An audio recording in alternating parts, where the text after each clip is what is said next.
ಮುಂದಿನ ಸುದ್ದಿಗೆ ಹೋಗೋಣ. ಈಗ ರಾಜರಾಜೇಶ್ವರಿ ನಗರ ಶಾಸಕ ಮುನಿರತ್ನ ಮೊನ್ನೆ ಭಾನುವಾರ ಏನೇನಾಯಿತು ಅನ್ನೋದು ನೋಡಿದ್ವಿ ನಾವು.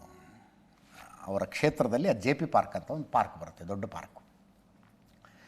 ಉಪಮುಖ್ಯಮಂತ್ರಿ DK ಶಿವಕುಮಾರ್ ಅವರು ದಿನಕ್ಕೊಂದೊಂದು ಪಾರ್ಕಿಗೆ ಹಿಂಗೆ ಭೇಟಿ ಕೊಡೋದೇನೋ ಒಂದು ಕಾರ್ಯಕ್ರಮ ಹಾಕ್ಕೊಂಡಿದ್ರು. ಅದರ ಭಾಗವಾಗಿ ಮೊದಲನೇ ದಿನ ಲಾಲ್ಬಾಗಿಗೆ ಹೋಗಿದ್ರು, ಎರಡನೇ ದಿವಸ JP ಪಾರ್ಕಿಗೆ ಹೋಗಿದ್ದರು. ಅಲ್ಲಿ RSS ಪಥಸಂಚಲನದಲ್ಲಿ ಭಾಗವಹಿಸಿ ಗಣವೇಶದಲ್ಲಿಯೇ ನೇರವಾಗಿ ಶಾಸಕ ಮುನಿರತ್ನ ಅವರು ಬಂದುಬಿಟ್ರು. ಅಧಿಕೃತ ಆಹ್ವಾನ ಅಂತಿರಲಿಲ್ಲ, ಯಾಕಂದರೆ ಸರ್ಕಾರಿ ಕಾರ್ಯಕ್ರಮ ಅಲ್ಲ ಅದು. ಸರ್ಕಾರಿ ಕಾರ್ಯಕ್ರಮ ಆದರೆ ಸ್ಥಳೀಯ ಶಾಸಕರನ್ನು ಕರೆಯೋದು ಕಂಪಲ್ಸರಿ. ಹೀಗಾಗಿ ಅಲ್ಲಿ DK ಶಿವಕುಮಾರ್ ಅವರಿದ್ದರು, ಜನರ ಜೊತೆ ಅದು ಇದು ಮಾತಾಡ್ತಾಯಿದ್ರು. ಕುಸುಮಾ ಅವರಿದ್ದರು, DK ಶಿವಕುಮಾರ್ ಅವರಿದ್ದು ಸ್ಪರ್ಧಿಸಿ ಸೋತಿದ್ದಂಥ ಕುಸುಮಾ ಅವರಿದ್ದರು. DK ಶಿವಕುಮಾರ್ ಅವರು ಕರಿಟೋಪಿ ಬಾಯಿಲ್ಲಿ ಅಂತ ಕರೆದಿದ್ದು ಬಹಳ ವೈರಲ್ ಆಗ್ತಾಯಿದೆ. ಅಲ್ಲಿ ಹೋದ್ಮೇಲೆ ಅವ್ರು ಮೈಕ್ ಇಸ್ಕೊಂಡು ಏನೋ ಮಾತಾಡಿದ್ರು. ಆದರೆ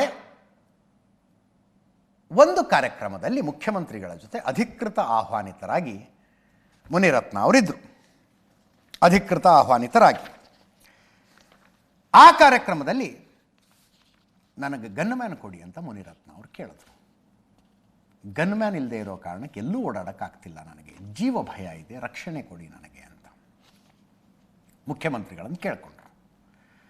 ಇದು ಕನಕ ನಡೆ ನುಡಿ ಉತ್ಸವ. ಆ ಉತ್ಸವದಲ್ಲಿ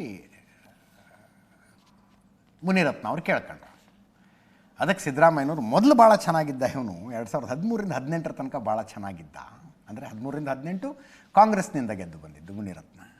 ಅದಾದ ನಂತರ ಇವರೊಂದು 3 ಜನ ನಾನು ಮಾತು ಕೇಳೋದು ಬಿಟ್ಬಿಟ್ರು ಅಂತ.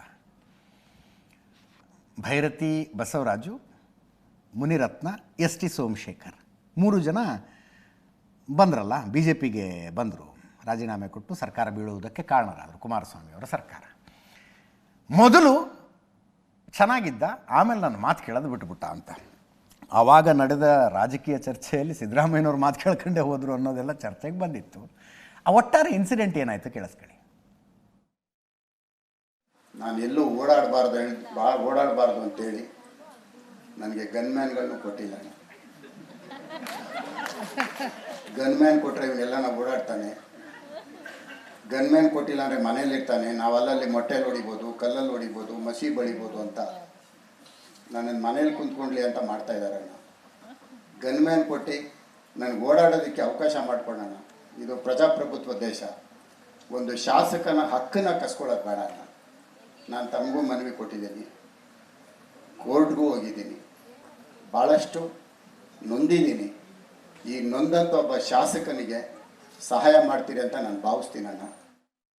ಹೋಗಿ ನಮ್ಮ ಜೊತೆ ಇದ್ದವನು ಅಲ್ಲೋಗಿ ಸೇರ್ಕೊಂತೀನಿ. 2013ರಿಂದ 18ರವರೆಗೆ ಪಾಪ ಒಳ್ಳೆಯವನಾಗಿದ್ದ. ಈಗಲೂ ಒಳ್ಳೆಯವರೇ ಸರ್, ಈಗ ಒಳ್ಳೆಯವನೇ. ಆದರೆ ಅವರ ಪಕ್ಷ ಇದೆಯಲ್ಲ, ಅಸಮಾನತೆಯನ್ನು ತೊಡೆದಾಕಂತ ಪಕ್ಷ ಅಲ್ಲ.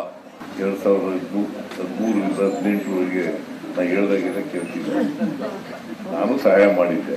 ಅಲ್ವೇನೆಯ ಇವನು ಸೋಮಶೇಖರ, ಬೈತಿ ಬಸವರಾಜ, ಇವ್ರು 3 ಜನ ಬರೋರು. 3 ಜನ ಕೆಲಸ ಮಾಡಿಸ್ಕೊಂಡು ಹೋಗ್ಬಿಡೋದು. ಸಾವಿರಾರು ಕೋಟಿ ರೂಪಾಯಿ ಕೆಲಸ. ಗೊತ್ತಾಯ್ತ ನಿನ್ಗೆ? ಮತ್ತೆ ಅದು ಹೇಳೇ ಇಲ್ಲ ಅವನು. ಹೋಗಿ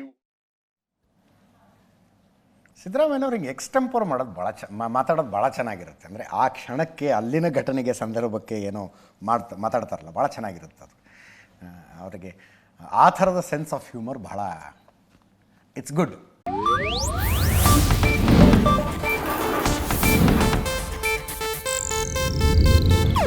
ಇದು ಏಷ್ಯಾನೆಟ್ ನ್ಯೂಸ್ ನೆಟ್ವರ್ಕ್ ಪ್ರಸ್ತುತಿ.